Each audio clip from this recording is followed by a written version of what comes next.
Hey guys, Kieran here again, the psychologist from TED Knofs, here to share with you another tip today to keep ourselves healthy, mentally and physically healthy through this COVID-19 situation.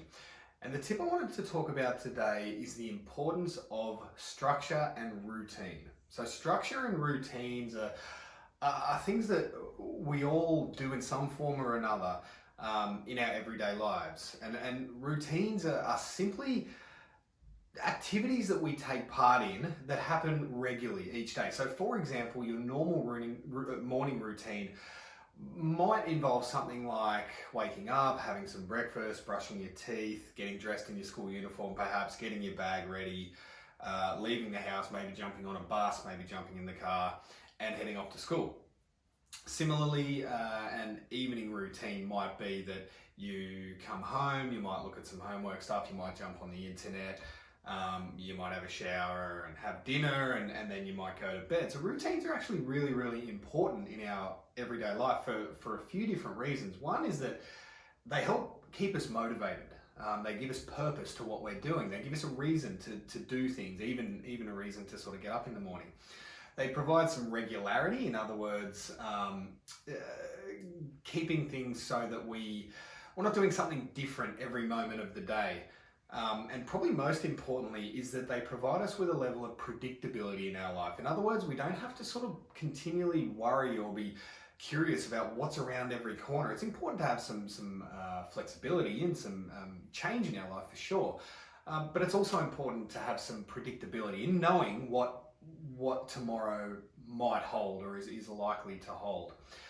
And the challenge that we've all got at the moment is that for the most part, all of our routines have been thrown up in the air. All of a sudden, we're not going to school anymore at all, or at least we're not physically going to school. For a lot of us, we're not working in the normal sort of way. We're not sort of going into our normal place of work. Now, for some people, we are. But for a lot of people, those routines have changed. And not only our routines have changed, but the routines of those around us. So all of a sudden, we're kind of isolating in environments. We might be staying with family, and everybody's routine's different. And changes to routines can cause stress, and they can cause anxious feelings for some people. And if we've got a whole bunch of people who are changing their routines all at once, that can create stress for entire families.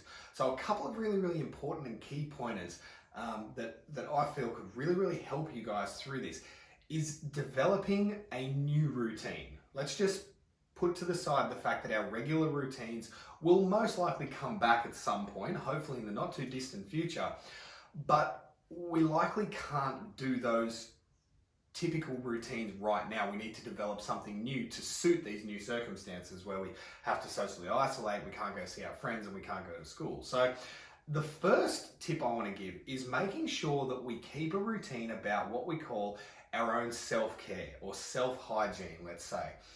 It can be pretty tempting in these times, especially if we're just home all the time, to maybe stay in our pajamas all day and maybe sleep in, lie around, stay in bed, that sort of thing. And whilst that's totally fine occasionally, sometimes we just need to just recharge, and that's totally fine.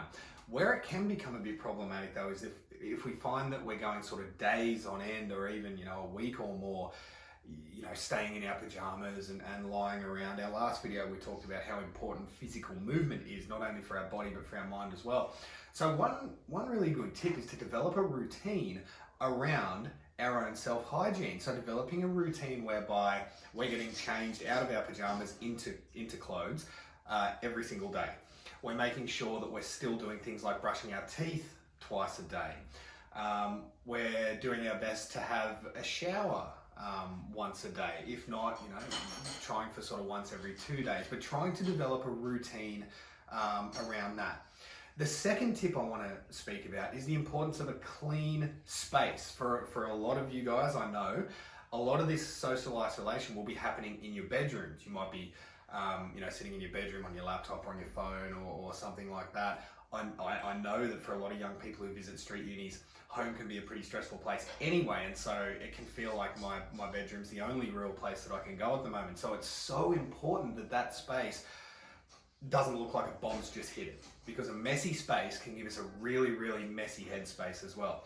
So developing a routine around that I'm going to try and put my clothes away each day, or I'm going to make sure that I take dishes out of my room every day, that I change my bed sheets once a week, that I try and vacuum, every few days, or if I notice that the floor is getting really dirty. Those sort of things, whilst they seem annoying like chores, they can make a huge difference to how we're feeling in our mind. The next thing is exercise, and we spoke about this in the last video, but just how important it is. Just a little bit of daily exercise every day, whether it's a walk or some push-ups or some dancing in front of the mirror, whatever it might be, but building that into a routine. So we kind of put these expectations on ourselves. It's almost like at the end of the day we go, right, tomorrow I want to go for a half an hour walk.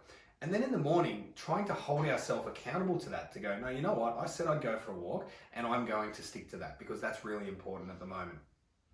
Also taking time for new things and growth, picking up a new hobby, for example. If you wanted to download an app to learn a new language, if you wanted to learn a musical instrument, if you wanted to get better at your lyric writing, if you wanted to write some raps, for example, whatever it might be. But actually scheduling in some time for that, rather than sort of waiting until the moment strikes, or you're sort of waiting until you've got that free bit of time where you feel motivated. Actually planning it in and sort of encouraging ourselves to do that sometimes, even if we don't necessarily feel like it. And the final thing that I want to talk about, which is so important, is that the end of the day routine. What this sort of time can actually do is it can prolong when we go to bed, which in turn prolongs when we get up. And we can feel pretty tempted to just stay up later and later and later until we're staying up until 4 or 5 in the morning and we're sleeping all day and not getting up till 3 or 4 in the afternoon. Again, whilst this kind of thing is fine occasionally, it can really throw our routines out of whack if our schedule is so almost flipped on its head from what we were doing before.